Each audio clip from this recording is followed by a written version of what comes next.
Hello, hello. My name is April Malone with Yes, I Work From Home, and this is the podcast. Today I have Risha Walden from New Jersey with us. Risha is an interior decorator, designer. You'll have to tell me, is there a difference, Risha? Uh, Sort of. Interior, yes, there is. Interior designer is a little more involved, and interior decorator is just looking at the little pieces inside your home. So, So go ahead and tell us what you do. And I know you've been working at home for a long time, so we have a lot to dive yeah, into. But so which one are you? I am the interior designer, and I'm the principal creative and owner of Walden Interiors, as well as I'm the leading expert in vegan interior design. I have had my business for about the last 12 years, and I've helped affluent homeowners create beautiful homes that reflect their personality and lifestyle. I've designed primary residences and vacation homes from Palm Springs to Vancouver, Canada, New York City, New Jersey. But my passion is a vegan, and it's to create beauty without cruelty by finding luxury alternatives for animal products that are used prolifically in luxury interior design. So I'm always bringing the vegan conversation off the plate and into homes.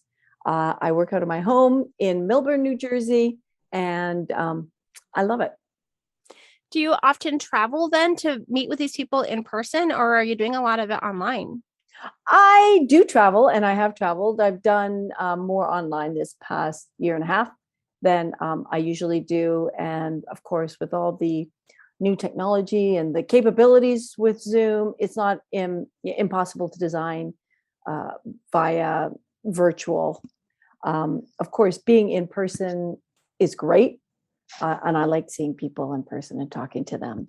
So I do, and I like to travel. So traveling is a great option. I'm curious, what percentage of your clients would you say are also vegan? Do they seek you out because you're vegan, doing in vegan interior design? So that's it. Or Right. So that's the interesting thing is that people often think, and I know this isn't a vegan podcast, but because I do a lot of vegan podcasts, but people often think that veganism is really just a dietary choice, but it really being a vegan influences every aspect of your life. So when I became vegan, I realized that okay, I chose not to eat animal products and eat cruelty free, but I was selling animal products. I'm like, what the heck? I mean, like, oh, how hypocritical was that? But I came to that conclusion really early on because I'm an interior designer, and there's a cachet to animal products in interior design with wool and silk and bone and horn and all leather. these, yeah, leather. I mean, so many animal products that people pay a premium for, and I'm like, wow, I never realized until I became vegan um, how reliant we are on animal products. So I want to, my part of my energy I expend on education and awareness, and that's moving the vegan conversation forward off of the plate into people's homes and talking about doing more than just thinking about what you're eating, about what you're but other things that you're consuming. So I just full disclosure, I'm not a vegan, but we do have a vegetarian daughter. And I think just that, she's such an animal lover that Mm-hmm. she's just more aware. And so because of that, I have to be more aware. And we've had conversations about, like, how do you feel about this? So, but I guess there are some things that are kind of out of mind. Like I forget that wool is an animal product or that silk, is. And I guess you forget sometimes how much. So, what are the main products that you find people gravitating toward in your business? You mean in terms of Like the vegan products well, that there's you alternatives for everything. plant-based. Yeah, they're not all plant-based. In the big conversation right now in um, alternative fabrics that are plant-based is leather, because or faux leather, because leather is an animal product. Um, and the alternatives have been petroleum-based product, right? Okay. So they're trying to move that into more plant-based product. And you may have heard of mushroom leather or pineapple leather or agave leather. I have not. Okay, so there's lots of new technology. However, it's so new, and it hasn't quite moved it. It's really before interior design, fashion is being hit, because when we vegan, being a vegan, you're first seeing things as what you eat, because that's something you do every day, and then it comes into like your body products, because again, that's the more regular purchase, and then it's clothing, right? Because that again is something you're going to purchase more often. Yeah. Home furnishings, not so much. You buy a couch, you may keep it for 20 years, 15 years, whatever. Oh, so yeah. You make the purchase and boom, you're out of mind, right? What you purchased.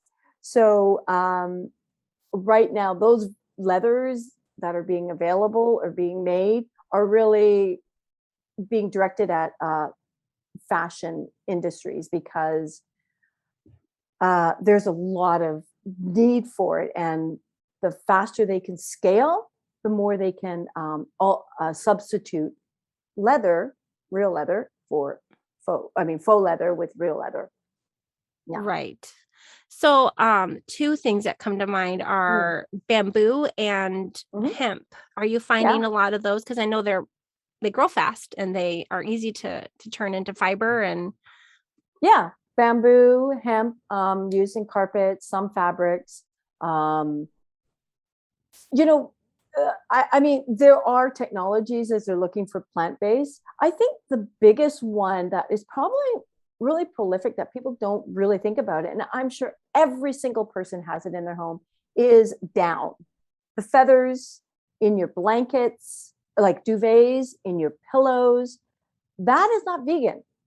People think, oh yeah, well, it just came off the chicken, but it's not true. They actually, most down is live pluck, and which means they're ripping the feathers out of the animal while they're alive, and they want them to grow them again. So they, and there's a particular, it's the under feather, the finer feathers that are the important part, that are used in fill. So more like traumatic. duvets. Yeah. And so you're not going out and collecting these on the ground somewhere. That's just not happening. Yeah. So that is probably where a big change can be made. And there's great polyfill options that actually are exactly like the down alternative, the down. When I talk in person, I have a pillow that is with down, and I have a polyfill pillow, and I pass them around. I say, okay, which one is the real thing? 90% people get it wrong. They get it wrong because it's so similar. So why do we need to have cruelty products that are laced with cruelty in our homes? We want a home that is peaceful, that supports us. And we don't need to have that kind of industry. We can create that, like a cruelty-free world. So I like that. Makes me feel good. Anyways, so working from home. Yeah, go ahead. I was going to ask you a little bit about when you started interior design. Was it with that angle of the veganism, or was it not? No. When I was started working from home, I was just a interior designer, doing interior design, and it was about 5 years ago that I became a vegan. Started with my dietary choice, and like I said, I realized, wow, it's more than just what I'm eating. It's about all these other products and how reliant we are on animals for everything. It's incredible. It's like a rabbit hole. I wish I'd known more sooner, but at least the next best thing is that I know now. Right. Yep. Do the best with what you know. Yeah. When you did the switch, I don't really know a lot about the customer base of an interior designer. Do you have a lot of repeat customers that keep coming back to you year after year, or is it the sort of thing where you just switch slowly to a new clientele? Did you lose business or gain business when you made the switch? I didn't really lose business. I don't compromise my designs and I don't have to compromise compromise my designs because of going to a switch to vegan. There's so many alternatives, and it was just a matter of me paying attention. What am I specifying? What is the contents, and can I make an alternative? Say, for instance, in a sofa, I'm now not specifying any down in my sofas, but that doesn't compromise the quality, because there are people, they've had alternatives before because of people who had down allergies. So Okay. I'm just, seeking not to use those down choices. And I'm sure you know which brands are maybe more forthright in what they're using in the products versus those that are always, are there any are there any custom furniture designers that that you can work with all the time because they're always vegan? No, nobody is designing furniture saying this is vegan. Okay. It just is because it just so happens to be. Mm-hmm.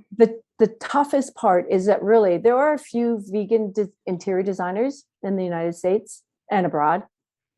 But the hardest part is that there's no manufacturer that is dedicated to it. And so when I can't say that all my products, like, so there's some products, the more custom I get, the more I can be absolutely sure.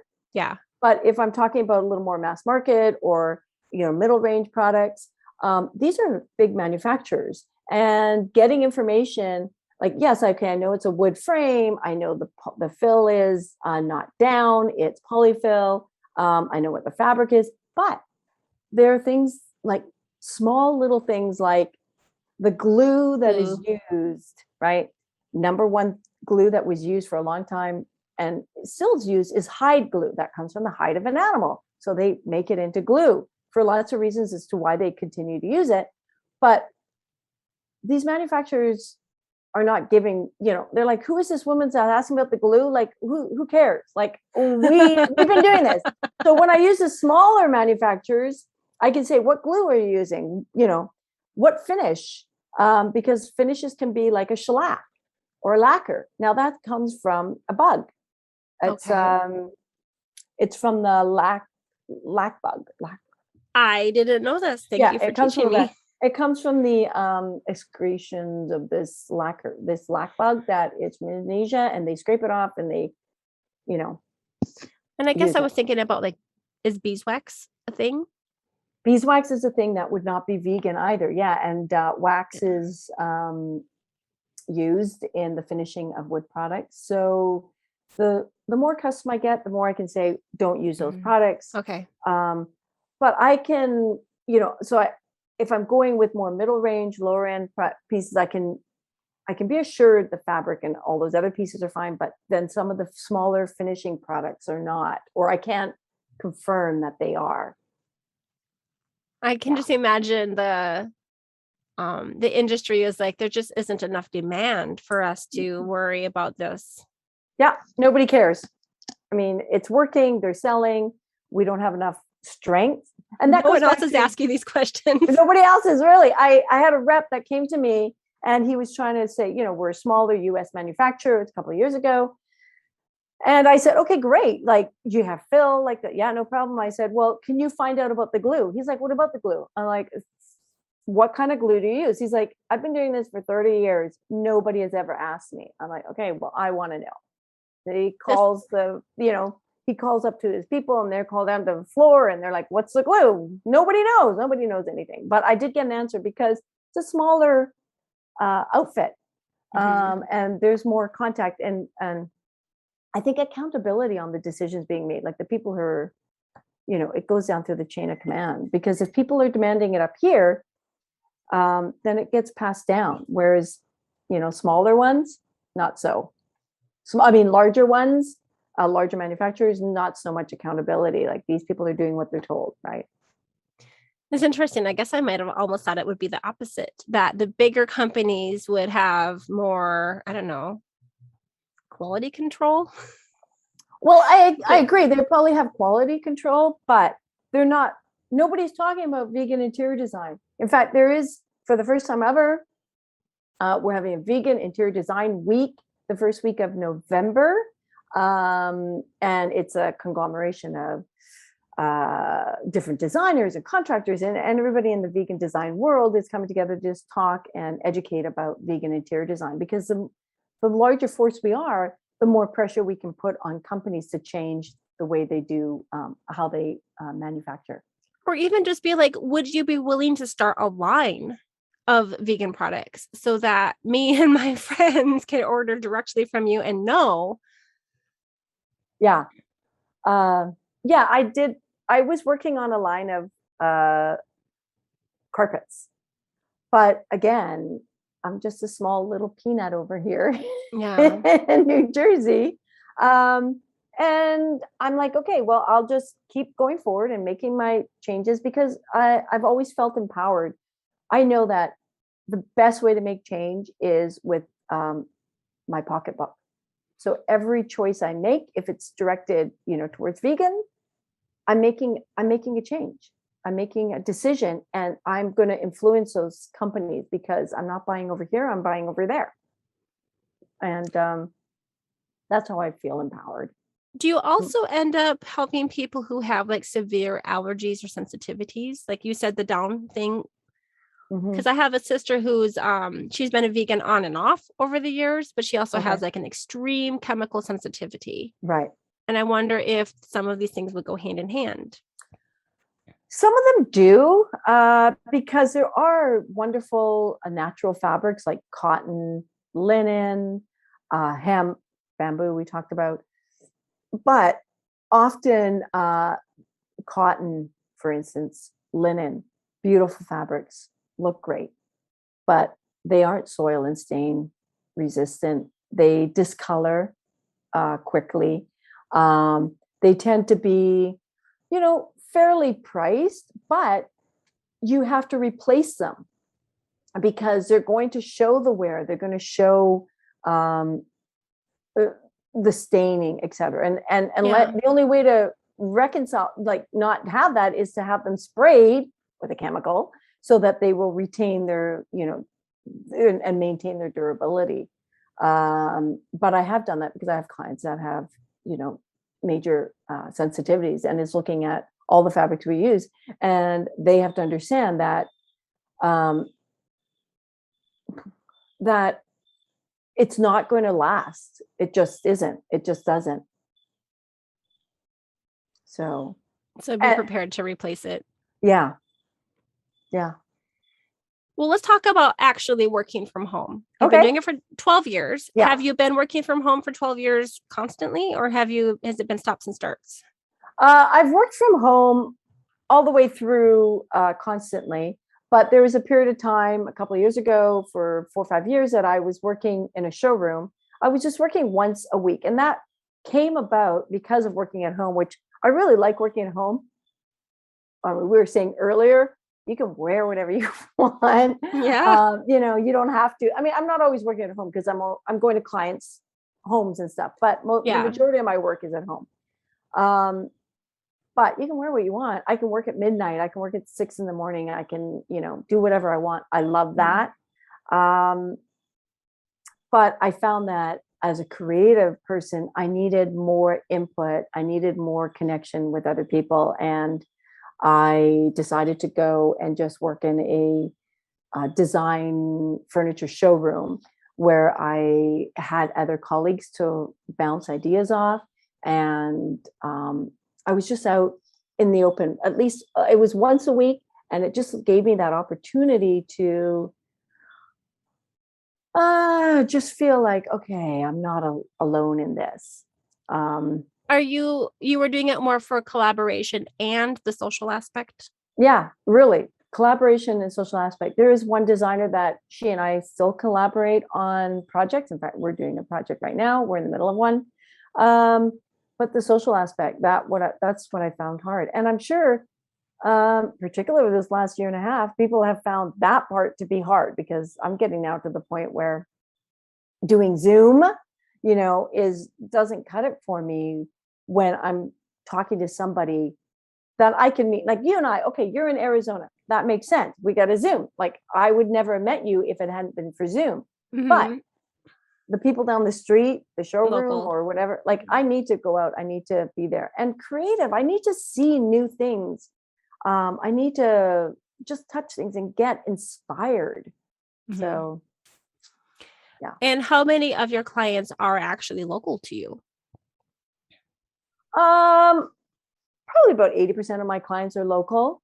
And then you asked before, do I have clients coming back? Yes, I do. I have clients that I'm more of I am a luxury interior designer.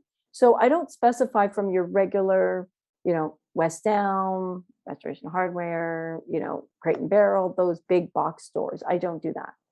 I'm really do personalized design.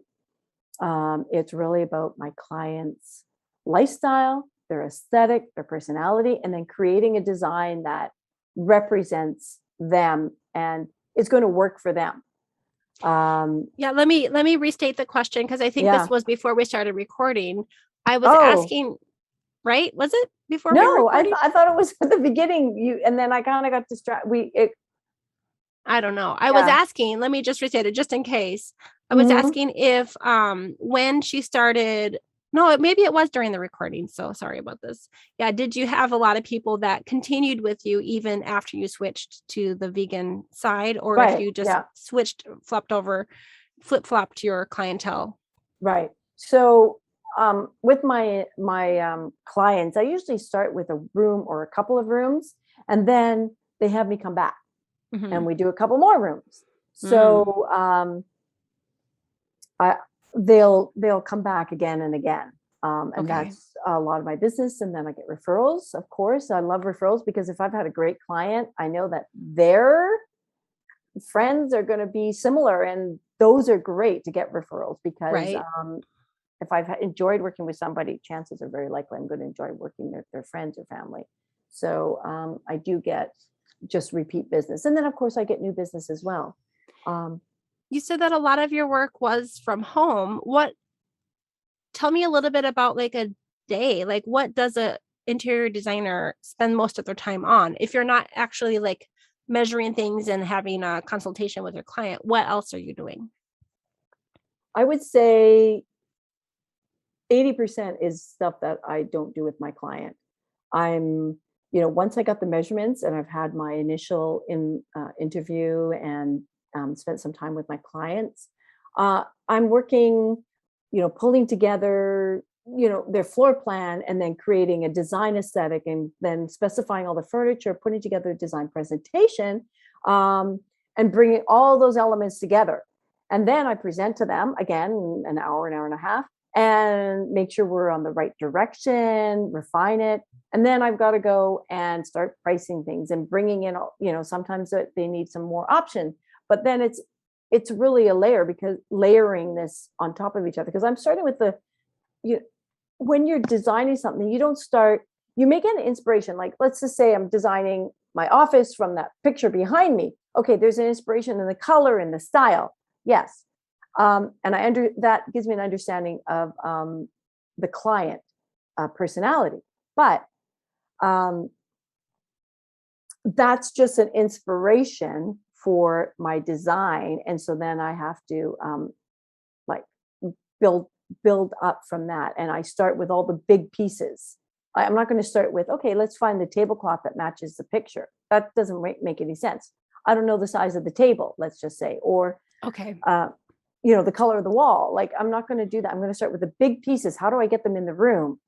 And where Mhm. do I put the desk? Where do I put the sideboard? What kind of storage? Because we're talking about functionality too. It's not just about, okay, I can make any place look beautiful, but beauty is not good enough. It's got to work for you. This is, a person's home is where they spend, like, that's the biggest investment most people are going to make. And that home's got to work for them. It's got to do the hard work. So when you come back home, or even if you're working from home, you're not challenged every time you walk into a room to turn on a light or find the stuff that you need, or, oh my gosh, this chair is uncomfortable and I can't sit at the table properly. Like, but you just kind of make do. That makes no sense to me. Like, make your home work because you're going to be spending a lot of money on that home, first purchasing and then mortgage, insurance, the yada, yada, yada. Make that home work for you and to make your life easy. So functionality is so important. Then I can make it beautiful. Oh gosh, beauty is so easy for me. My husband and I are both a little bit more on the end of that spectrum where we'll just take whatever color the walls were when we moved in. Right. And we're the type of people that just kind of like put the furniture around the edge of the room and don't give it a lot of thought other Right. than function. Right. And I think we've been in this home for maybe going on almost 4 years. Okay. And I think we're to the point where we're ready to start hanging things on the wall. Right. Like I have a few picture frames and I need to put pictures of them. And I think we're going to start to make like a gallery wall. Right. And we've never done that. We've been married for 11 years. So Wow.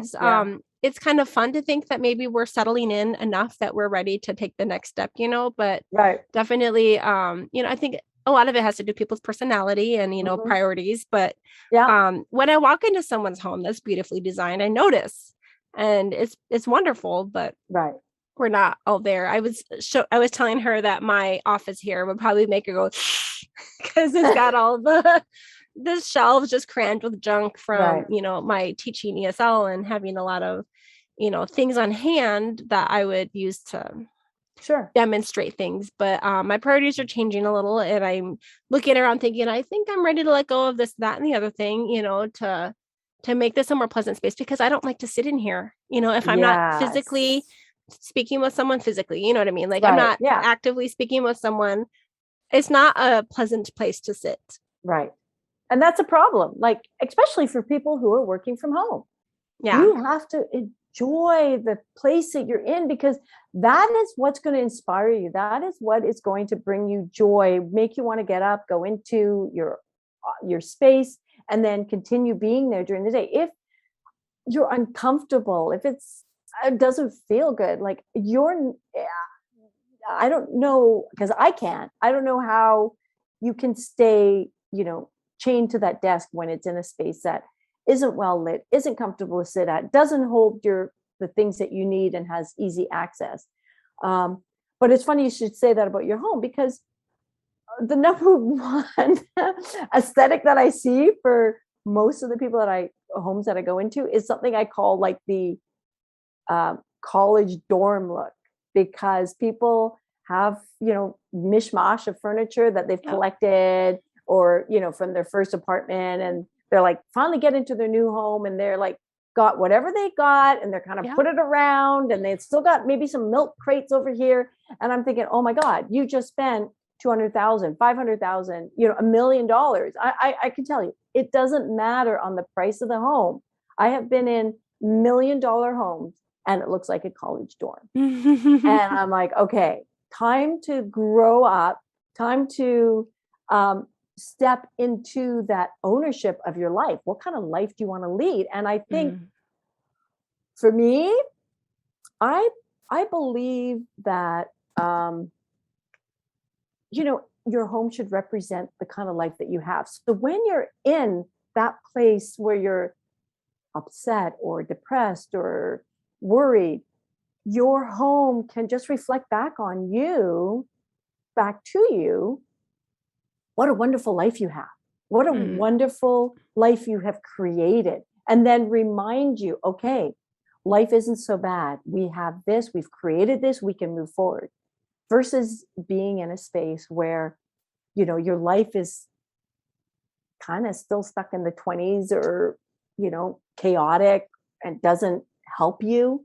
And you're like, oh my God, like my life sucks, and my home sucks, and everywhere I look, nothing is giving back to me.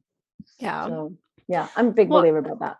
I know we went through a season where we moved a few times because of my husband, starting a new job, or originally it was, we moved so that he could start a new degree. Okay. And then once he finished, we moved back home temporarily to the city where we had met while we were having our third baby. And then we moved again once he got his big job, the one that he's still in right now. Right. But he did not get a moving package, and they did not pack us up and ship us, so we basically had to move across the country with what we could fit into a U-Haul. Right. And it was only about half of our stuff. And I remember my old, she was like a part-time nanny for our family. She had 7 brothers, maybe. She had a lot of brothers. Wow. And Yeah. she brought her brothers and they helped us load up the truck. And my friend Okay. was just establishing her first home. And I'm like, do you want these 7 chairs and these 5 bookshelves? And she took it. Yeah. But I moved across the country to Arizona and all we had were folding chairs. Right. And I think we still have folding chairs around our table right now. It's very hodgepodge. Right. So yeah, I And mean, it's sometimes, understandable. It's understandable because it is a lot. I mean, this is my priority. This is what I think mhm, about. I do every day. So yeah, it's really important to me. And that's how I help my clients because really it's about time. It's about thinking about it.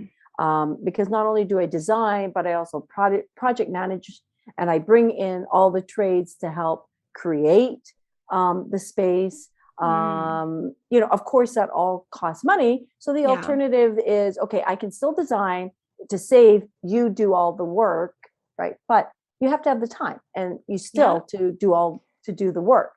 But So you there's an know, investment of not just money, but also money and our time. yeah, exactly. Now, that being said, there are ways of, even with what you have, um, to create a space that's a little more conducive to living. And that can be with just simply how you've laid out the furniture or, um, adding a few things to make your life easier. And yeah, I love, new fabulous furniture. But I can tell you that I also love old pre-owned furniture. And I often specify it for my clients because there's some styles that are harder to get, more expensive Yeah, now. And I can find it pre-owned and then, you know, use it like it is. And then we'll upgrade it by either painting it, reupholstering, et cetera. So it can go in sure. stages. And in my Yeah. home, I have, um, you know,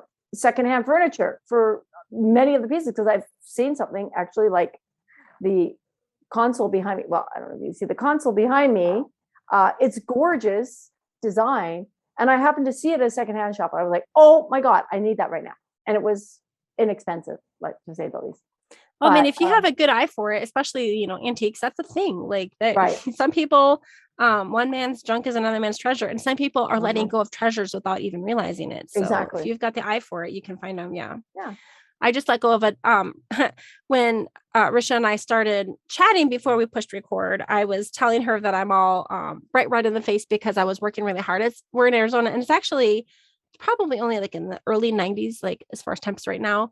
But I was like hauling furniture around and getting rid of things. But there was a table that I had received. Someone had put it out on the curb for bulk pickup. And I was like, Mhm. I could use that for a desk. We're going to be homeschooling this year. And this was last year. Right. I'm speaking from last year. Right. And the desk ended up being just a little too tall. And then the chair that I got a tall chair to go with the desk was too tall for the desk. And Okay. so I thought it was a pretty desk and I didn't really want to let go of it. But when my friend came over and was helping me kind of like make some decisions, the motivation that you sometimes Right. need, Yeah. I was like, is that even real wood? Because if it's real wood, I'll keep it. I really like the design. It was beautiful. And then we looked at it, Mhm. we're like, no, that's laminate. And I'm like, it's out. It's easy Right. decision. Right. So yeah, like if you find that treasure, hang on to it. But if you don't have a space for it, If you don't have a space for it, I mean, I can't tell you how many people are keeping things because they're like, well, this is I found and it's so good. And I was like, why is it good? Are you a storage pod? You don't use it. It's not comfortable. You spent $500,000 on your home and you're putting furniture in that doesn't use it. Like, why? So you can be a storage unit for old Mhm. furniture? Like, that makes no sense. But it is very helpful to have a friend come in there and say, hey, you're not using it, get rid of it. Because we get attached to things. Why? I don't know what we do. Um, and we want to get rid of those things. So we want to get rid of things that don't help our life. And that's, for me, part of interior design. If it's not helping your life, Mhm. get rid of it. Don't even get a storage pod to put it in because I can tell you, used furniture, it can be expensive, but it has to be really good quality furniture to be expensive. It has to be really good condition. And the storage pod costs money too. And the storage pod, I know people who spend $500 a month on a storage pod. I'm like, okay, how What? long? They've had, or $300, but $300 a month on a storage pod. for the last 5 years, you They could could have have, bought a car. yeah, you could have bought this furniture and you don't even know if you're going to be using the Could furniture have bought a because, bigger house. right, like, don't do that. And do you know that storage is like one of the biggest real estate investments that is happening? The real estate investors, because on my side gig, I do real estate investing. Mhm. Storage units are like a great investment as a real estate investor because um, people are like clamoring for it. Why? I don't know. I don't know what people are keeping. I mean, I know what I'm keeping, things that were sentimental, Right. things that have a story connected. And for me, I'm so relational.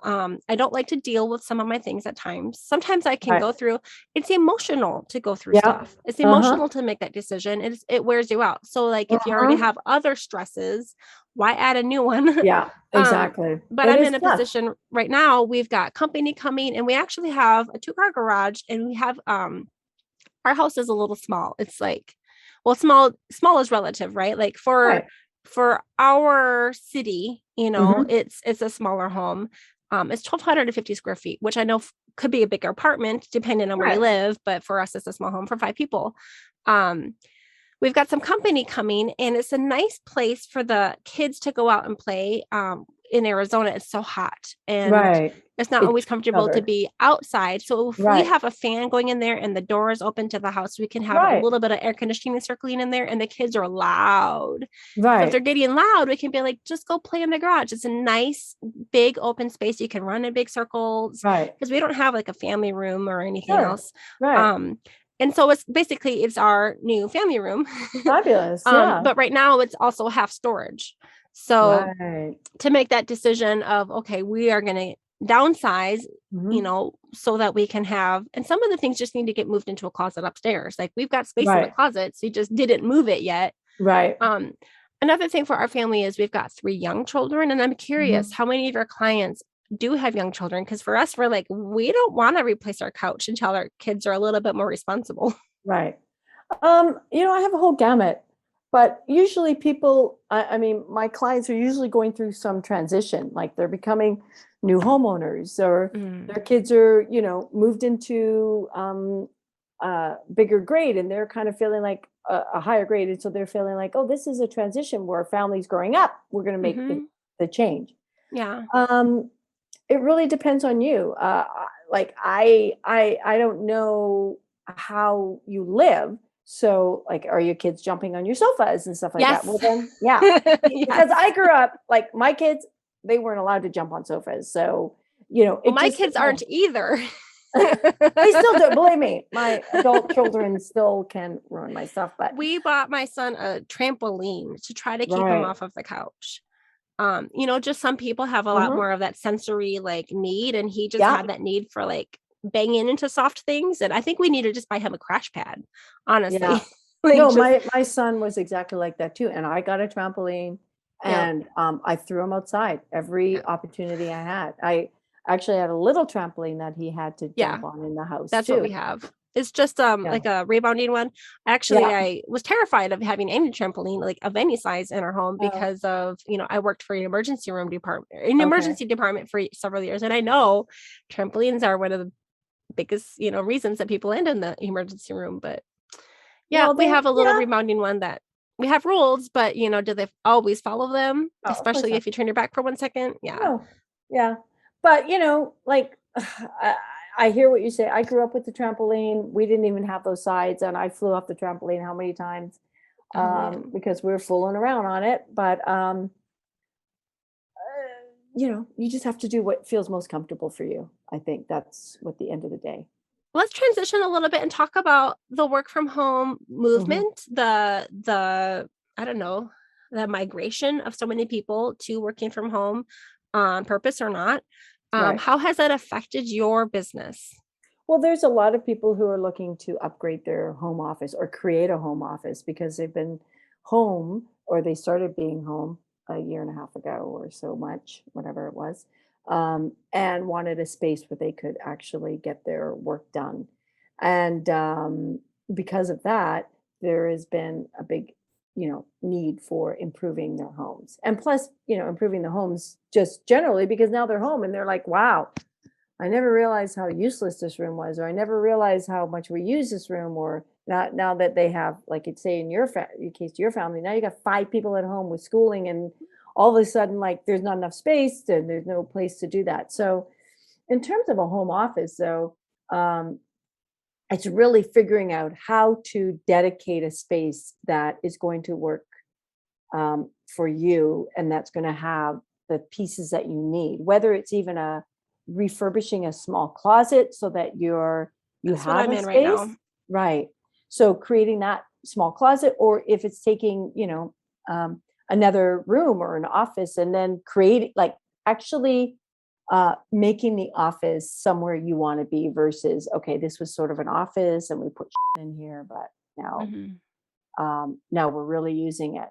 And one of the biggest ways and the biggest impact you can make with the least amount of money is actually putting paint on the walls, Mhm. walls and ceiling, and painting the room. That's going to give you a huge bang for your buck, because it's going to freshen things up. It's going to, paint it a color that you like. You can see, not for the people listening, but I have sort of a pumpkin orange office. Every wall and my ceiling actually is pumpkin orange. I love the color. It makes me feel great. Summer, winter, spring, fall, all seasons. I'm so happy to be in here. And when I bought this house, it was like a yellow. It was a yellow. It wasn't a nice yellow. Like, oh my gosh, when I started working in here, I'm like, I can't live in here. So a year later, I renovated this house. I've been in this home now for 4 years. I was like, I need to have a space. And that was, a cheap, inexpensive way to just change the total look of the room, change completely with the color. I So have to admit that I have never really considered or thought about painting a ceiling to match the walls. I love it. I love painting the ceilings, and especially if you're in a smaller space, like, a lot of people get nervous. But in big rooms, they're like, oh, and I've had clients freak out, and then I've painted, they're like, wow, I really like that. But in a small room, if you want to think of, like, it's like a little jewelry box. So if you've renovated your closet, it's like a jewelry box. So you want to be a piece of jewelry in the jewelry box. Now, jewelry boxes are beautiful. They're pretty. They have nice soft things in them. They nice colors, right? They're not something drab and boring.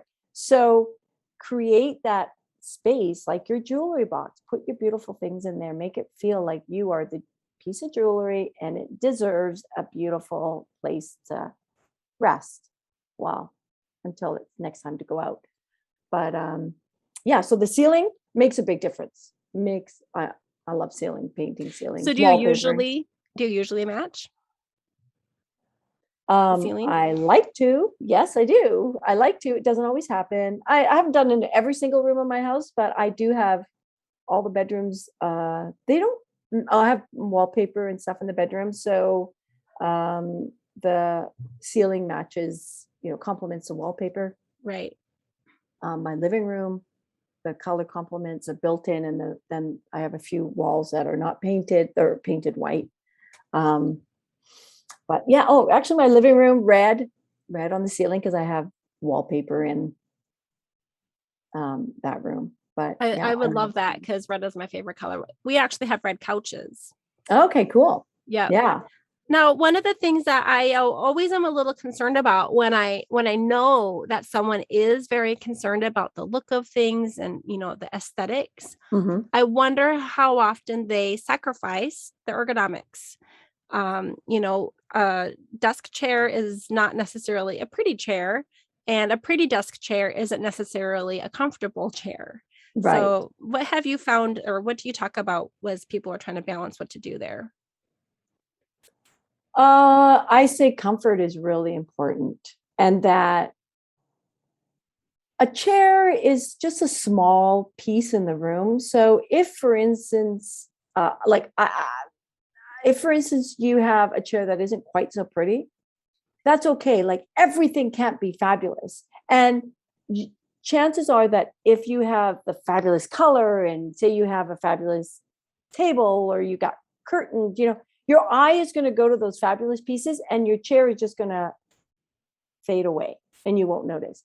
And I've done that in so many of my clients' homes where, you know, a basement refinish and they hated the color of the floor. It was this browny tile that looked terrible. And I said, don't worry about the tile, because they didn't want to replace it. It was a big basement and they didn't want to replace the tile. I said, don't worry about the tile. We're going to paint and you won't even note. And that we did paint the ceiling. I said, you don't even notice the floor.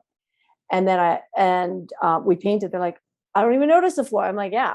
And then we put a carpet down and nobody sees the floor anymore because they're looking at, wow, the color of the paint and look at that and look at this. And so that's what I would say about a desk chair. Go for comfort. It may not be the most beautiful thing, but make other things beautiful. My little go-to saying is ergonomics aren't always sexy, but if you are comfortable, then you'll feel sexy. Yeah, absolutely. Like who wants to be tugging at bra straps and, you know, panty lines, you know, like, no. So you don't want to be fooling around in your chair, especially. Those are important. And would you say that has ended up being a big part of your business in the past year and a half, home office?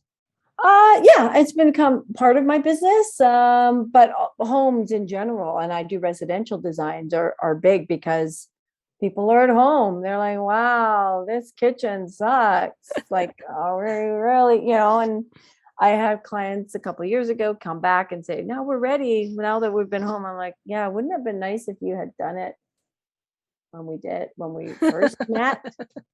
Right. Like, yeah, why didn't I do that? And you know, costs of things have, you know, as we're all seeing, inflation is rising, but the cost of things has risen in construction, in home goods, mainly because of shipping and access to product. I mean, there's so much that is not readily available anymore. So I am sure that has impacted you. I've heard stories of people ordering a couch and being told it'll be 2 weeks, no, 8 months.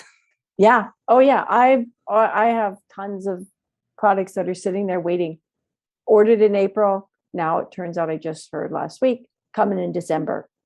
It's like, look at, there's nothing like in a shipping container somewhere, or where are they? Just getting hung up in a warehouse or? Well, it's really weird. In the US, this was upholstery. What happened was that there was that freeze in Texas. Mm-hmm. There was that freeze in Texas. And I forget when it was, last year in the fall, I think it was. Yeah, right? And when you say freeze, it was like they literally had cold temperatures that they hadn't had in like 100 years or something like that. And exactly. Gas went crazy through the roof and people didn't have heat in their homes. Yeah. And turns out that the number one who supplies like over 60% of the foam in the United States was located in Texas. And so not only did they sustain damage, they lost stock, and then it took them forever to get back up running. And plus they were having problems anyways with the health. With a pandemic? Yeah. The health crisis. So that literally put everybody behind. People couldn't get foam. They couldn't make furniture. And so that was that, and it's still impacting the industry. So just like the supply chain all over the country for almost everything that you can think of, like car parts, you know, you just keep hearing it. We have friends who are in the balloon industry, and my kid and I are getting into the balloon industry. Latex and making a latex balloon is like, I think their supply is going to be 2 years or more before they can get fully stocked again in all of the colors and shapes and sizes that people are used to having in that industry. And it's just like obscure things are being held up in not just the warehouses and shipping containers, but because they don't have a driver to drive it from here to there and other thing. Well, I don't want to get political here, but you can always cut this out if you want to. But you know, we have sold so much of our industry and sent it abroad. And now we're at the mercy of whatever's happening abroad. We took a lot of manufacturing jobs and they all got put abroad for, you know, why? Company profits. And now we're sitting in a place where we cannot make our own. And we're sitting and waiting for these people, for other people. And it's ridiculous because, you know, we all want cheaper. Yeah, you get it cheaper, but now we're in a situation that you don't get it because we can't even make it. And even if you want to pay for it, it's not available. I don't have an answer for that. I just know that this idea of cheap has had a big impact on this industry too. There's nothing like cheap, you pay for it. You pay for cheap. And I don't know how this will translate to your industry with interior design, but I think of fast fashion and people just buying cheap clothes and just changing the color and style every minute. And I'm like, I would prefer to have a pair of shoes or, whatever it is. I guess shoes, are a little bit different, but like a pair of jeans or a nice sweater that I can use for years on end. Right. I don't care if it's not the most fashion forward statement piece. I want something that's functional, that will last me. I am very, very concerned about reusing and reducing. And the recycling industry is crashing and burning right now because we're not shipping things to China for them to sort through it, well, that minimal was a ruse, but labor. Okay. Yeah. What was that? It was a ruse anyways. We don't recycle 90% of this that we have. Exactly. And, I agree because I'm about sustainability. Okay, new furniture is great, like I said, but there's so much good secondhand furniture. Reuse it. Like the 3 R's are reuse. Well, the first one is reduce, then it's reuse, and then it's recycle. So there are so many opportunities that we can reuse good furniture. And I see it on the streets all the time. I had a bigger car before and I was like the furniture medic. I'm gonna stop, pick up this furniture. I'm like keeping stuff everywhere. Like, okay, I have to stop. But this is good furniture that people are like, I don't want it anymore. I don't understand why, like, I'm not a big fan of Facebook, but Facebook Marketplace is phenomenal for posting and selling and buying furniture. And I do it all the time. Like something, even it's $5. Like I get this new thing, or new to me, I purchase this for $5 and it's perfectly great. Like it works. Even better. I think it was my episode 17 with Nicole Eichinger. I hope I didn't just butcher her name. She was, I think, a nutritionist, dietitian, who actually told me about something called the Buy Nothing Project. And this has been life-changing. So it's like upcycling or free cycling. Right. But you're in a group with like people in your community. So you don't have to go too far. Right. It's like Facebook Marketplace, but free. Right. So everybody's letting go of good stuff, like nice things with no price tag. And it just goes to whoever you want to give it to. If someone says, I would like that table, I could use it. I have a space for it and we'll use it tomorrow. It'll go to them. So then, it just makes me feel sick when I see people like loading up dumpsters at the end of like the year for like the college dorms and stuff. And people just throw out perfectly good everything. Yeah. I'm like, it almost gives me anxiety. Like, wow, there are so many people that could have used that. So, and the energy that went into making it, using it, now throwing it out, and we got to make more energy. It's a commodity that commodity is not endless. We're not in when I'm thinking about clothing and just furniture, it's like I am still using some folding chairs around our table right now because I would rather save up for the nice ones that I'd like to keep longer than just get like cheap junk and have it break immediately. We actually did pick up a few things. I like IKEA for certain things, but there's certain things about IKEA that break easy. So like we did pick up a couple of, I think, like used free, or maybe they even were at IKEA in the as is section for $5, but they broke so fast. Yeah. And I'm like, I'm used to things that last for 20 years. Well, that's the thing. I don't think, I'm not a big proponent of IKEA because it's not sustainable. This stuff falls apart. Like you can, it's like a bookcase is good, but it's not, the minute you move it doesn't stay. It's like a one-time use. Yeah, it's a one-time use. And you put it there and you keep it there and you're okay, as long as you don't touch it, all right.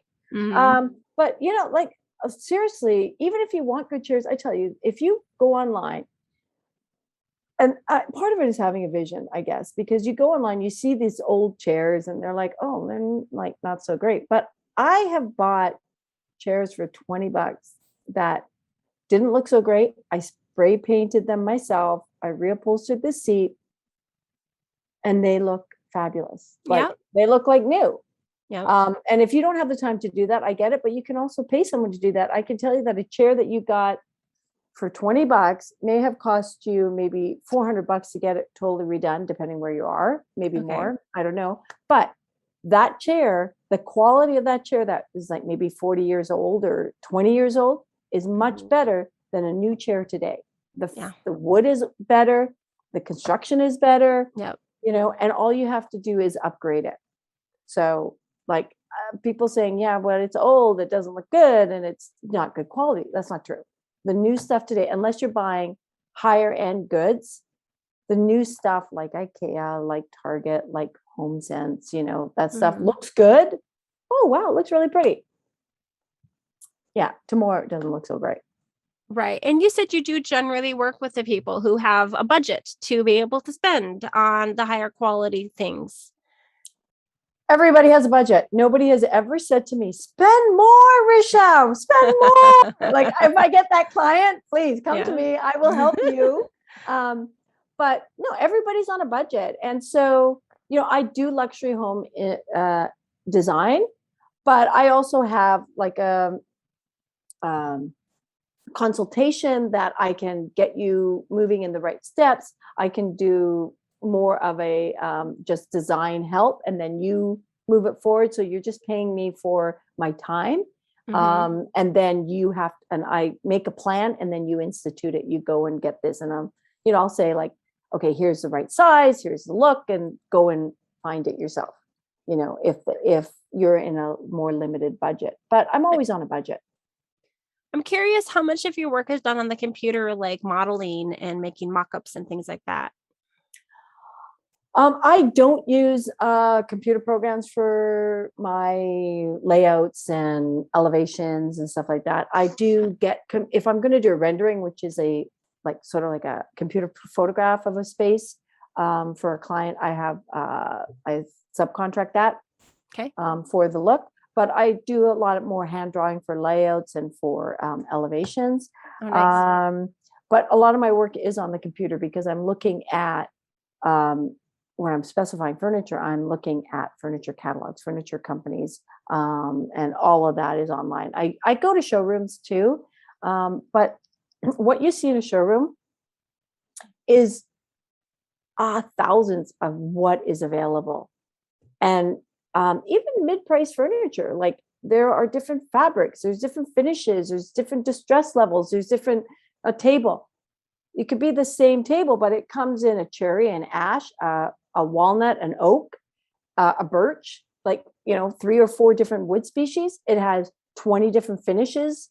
It has 5 different leg types, different aprons. I mean, all these little details that create the finished look. So you could get something more country, or you get something a little more modern, or something more classical.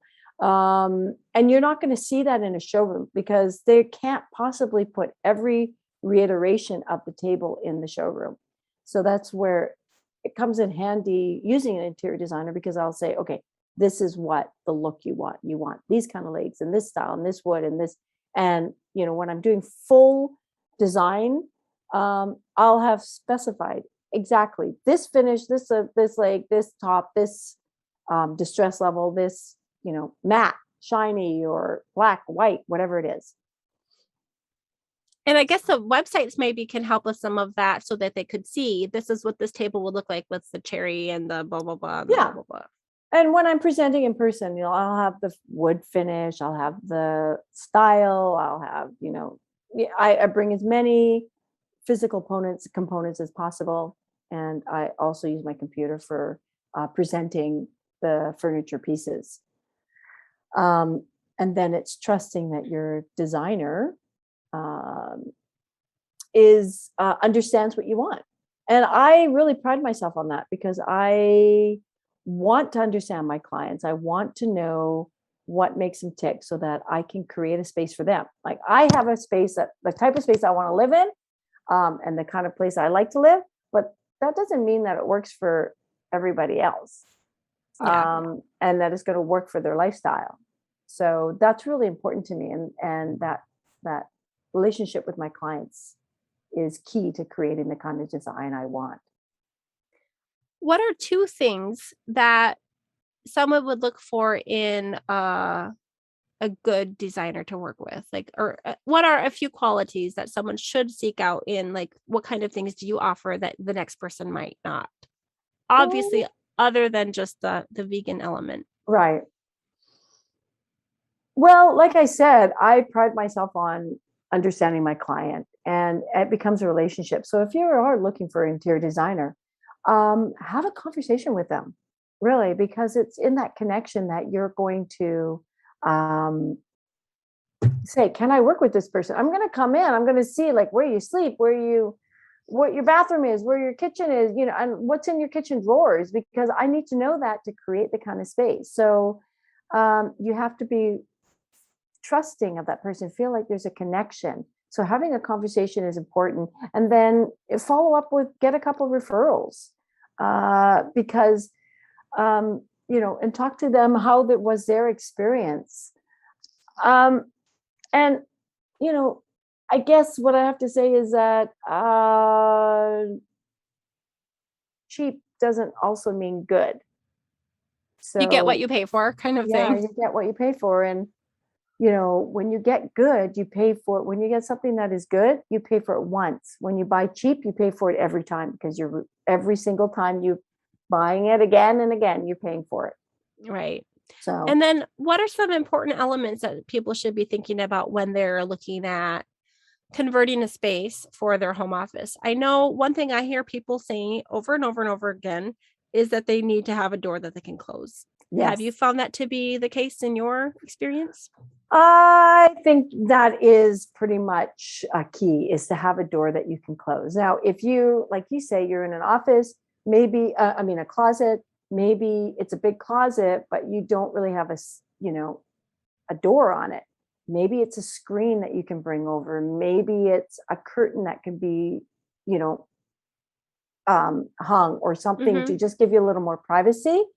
Um, those are good elements, and storage is a really good element to incorporate. To think about the storage. What do you need? What are the pieces that you require to create the business or do the work that you're been contracted to do? What do you need to have that is right there, and creating the storage for yourself? Because you don't want to be getting up. I mean, getting up and down is good too, because you don't want to be seated all the time, but you want to be able to have things easily accessible.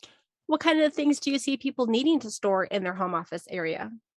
Of course, printers, scanners, that kind of thing is important. Just papers, your immediate papers, some office supplies. Make sure you have a good lighting, because if the lighting isn't good, it's hard to do work.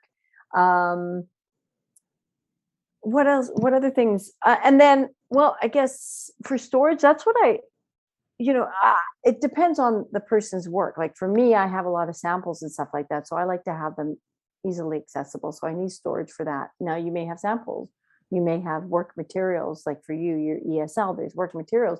They want to have shelves where you can access it. It's organized and you're like, okay, that's where my math is, or that is where my whatever history it is, or whatever it is that you're doing. Mhm. And have that broken down in the space to keep those files close by. Yeah. And have you found a good sit stand desk that you would recommend? Because that's what everybody seems to be moving towards these Right. days. And I have found a couple, but they don't seem like they're like super high quality. Are Right. you finding people getting a pretty desk or like a functional desk? It's a combo. It's a combo. What I think is important is to be able to have, um, because people get up and move around anyways, and so they they're not looking so much for that up and down. And if they do, there's things that you can put on your sit on your desktop to lift your computer up and down. True. Um, but it's more about the background for Zoom things so that they can have a background or a couple of backgrounds so where it's not distracting. Because even when you blur out your background, if you put your hand out too far, all of a sudden your hand gets blurred, right? And it Yeah. can be odd. Or I'm not a big fan of the digital backgrounds. I prefer just, it is, I mean, I don't have a fancy, like you have a nice setting behind you. I just have a curtain because I'm covering a wall. That's it. Right. But it's, it's just even thinking about it. And having a curtain for you is really good because as a podcaster, you need a little bit of sound absorption or you're going to get, bounce. The acoustics can be messed up. So whether it is a curtain, whether it's just painted or, you have a picture or it's against a wall, or maybe you need two walls where you could switch off. And the color, I know it's funny, but I have white hair. I actually do better on a dark background. You can see me better versus you, where you have dark hair and you're on a light background, you're framed better. I found that's really thoughtful. I never would have thought of that. So when I'm on a background like your color, my hair kind of just gets blended in. It's harder to see me, and I'm white. If I was black, a light background actually frames you better. So a white wall would not serve you well. But right. You called it pumpkin orange. It's a beautiful color. I moved into a house back in when we lived in Missouri, and it had a very bold color scheme, probably from 10 years prior. So we're talking 20 years ago, but it had a yellow living room, the pumpkin orange dining area, and then a yellow kitchen, and a bright red library or extra bedroom. Right. And so it was like, 4 different bold colors. And I liked it. Like maybe it was a little outdated, but I liked it. It made me feel happy. And I'm like, you know what? I'm not gonna, when we moved, of course, we had to neutralize things. But I was more than happy to keep it. And I was like, thank God I didn't have to do the work of painting. Yeah. Well, the thing about, if you like color, the thing that you can do with color to make sure it works is that make sure that the colors you can have purple and red and blue and orange and yellow, but they have to be in the same kind of tonal family. Right. So you're not going from, so your colors are working You're not together. Competing. Yeah, exactly.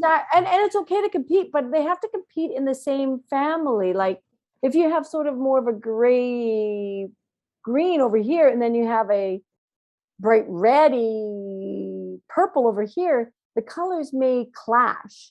Yeah. So it's not about being green and purple.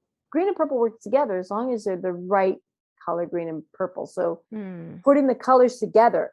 And color is really interesting because color, it changes. It's nativism, and it changes when it's put next to another color. So it will take on the qualities of the color it's next to. So so if you're putting like a green and a purple together, they will take on each other's quality. So it goes same true as, so it can look different when it's next to another color.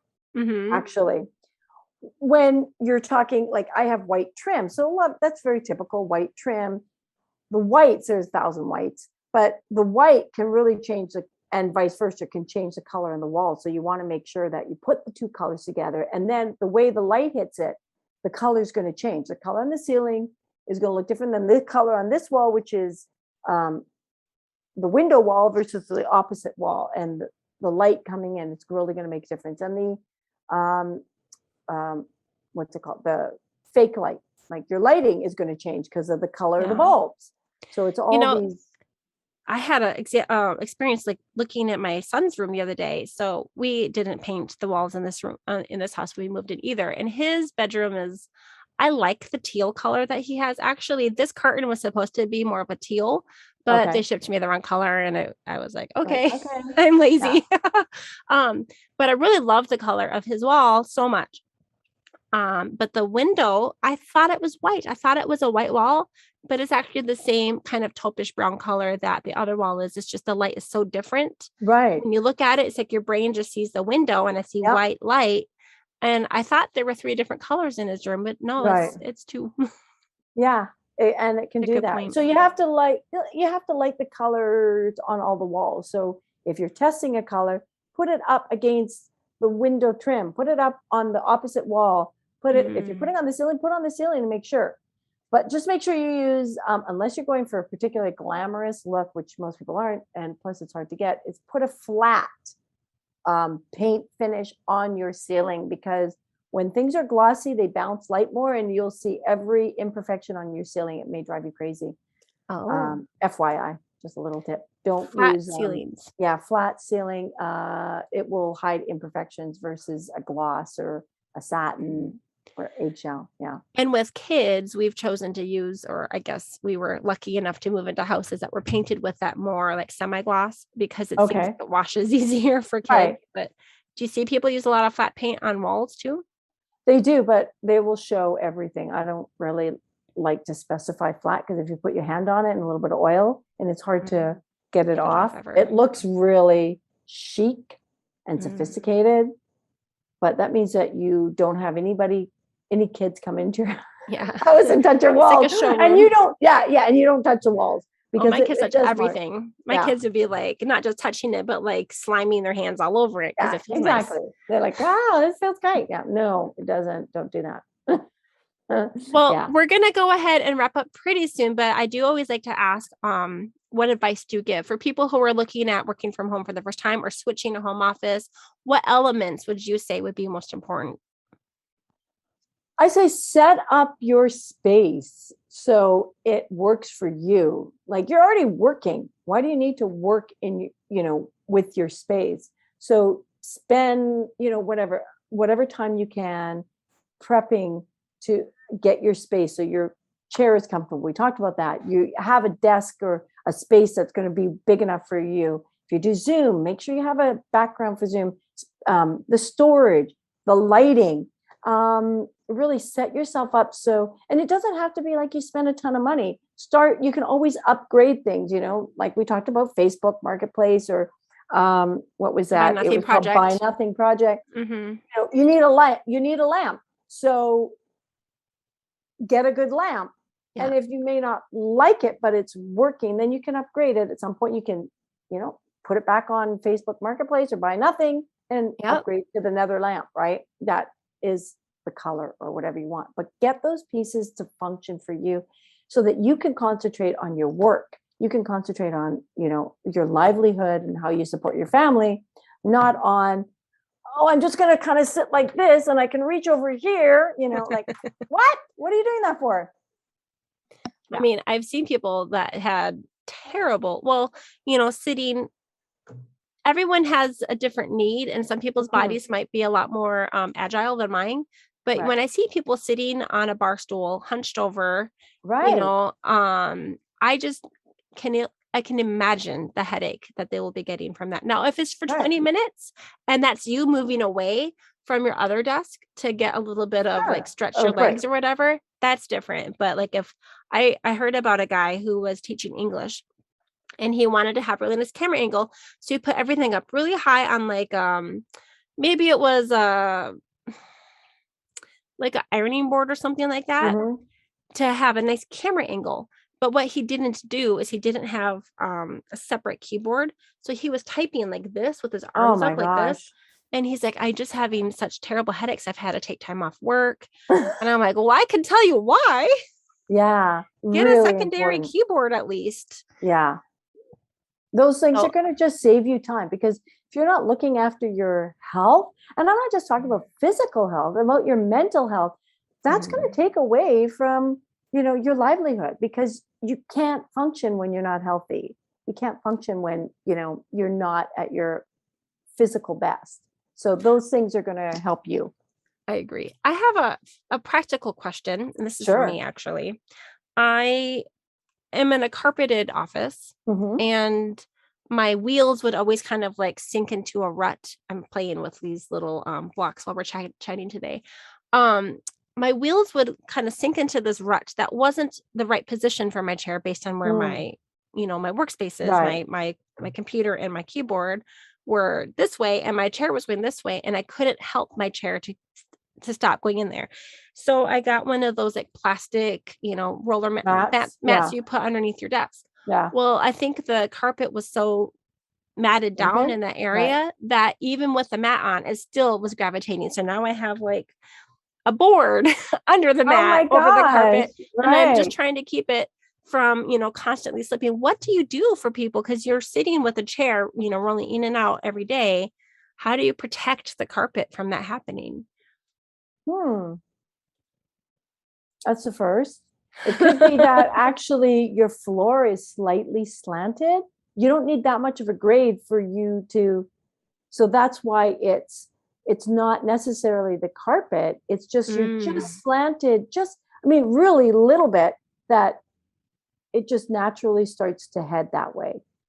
I feel like I'm just gonna have to move my desk so it like I can get a new part of my carpet that I can start fresh. Yeah, I don't know. Like cleaning the carpet will help revive it and fluff up the fibers. Right. So but it's probably the mat underneath too. It's like probably the whole thing. Right. It could be the whole thing. And then again, it could just be your floor. That is, and then it doesn't help that now the carpet is gone that way. I would say take the wheels off your chair. And it's not a bad idea. And then that was going to lower your chair. So I don't know if you could. That wouldn't be bad because it's an adjustable chair. Okay. So then take the wheels off your chair, and you're going to have to get up and push your chair in and out, which is fine because that's a little exercise for you. Yeah. But then you can place the chair and be in your situation where you're not having to compete with the carpet. Yeah. And you're more comfortable. That's what a I would really, do. I have not thought of that. I will have to check and see if I can do that. Thank you. All right. Any way that people can contact you if they are interested in having a vegan interior designer or someone who is just smart about interior design? Absolutely. I am on Instagram. What is it? Instagram, it's Walden Interiors. I'm on Facebook, Walden Interiors Design. I'm on LinkedIn, Walden Interiors. My website is walden-interiors.com. My email is risha@walden-interiors.com. Anywhere you want to reach out, I'd be happy to have a chat with you. We'll put all of those into the show notes. But Walden is WALDEN. That's right. So, and Risha is like Trisha without the T, she said. Risha, right, that's it. RISHA. And nobody ever gets it right or pronounces it right. So don't feel bad. I was like, is it Risha? And she was like, nope. I still tell people like who've known me for years, I'm like, I'm not Risha, it's Risha. It's like I've learned it's easier to just say, how do I pronounce your name rather than butcher it and then have to have to fix it. Hilarious. Yeah. All right. Well, any final thoughts as we wrap up? No, but this has been fun, April. We've talked about lots of things. It's like the full gamut. Right, the full gamut. It's so connected. Our worlds are everything is so connected. It's one thing on top of another. I believe I'm learning that the older I get, the more connected we are, and that we're all this stuff that we talk about and that we do is part of our life, and it's a fabric, not just a thin thread. We're just a fabric of all these things. Oh wow, that was profound. I like it. I mean, we are connected in so many different ways, and I feel like working from home, even though someone's job might be night and day different from the next person, we still have these common elements that can unite us, and we have a lot to talk about. So thank you for being on the show. Thank you. And if you're interested in talking with Risha about interior design, go ahead and reach out. Yeah, please. I'd love to hear from you. All right. This has been Risha Walden with April Malone, and Yes, I Work From Home. Thank you. Thanks, April.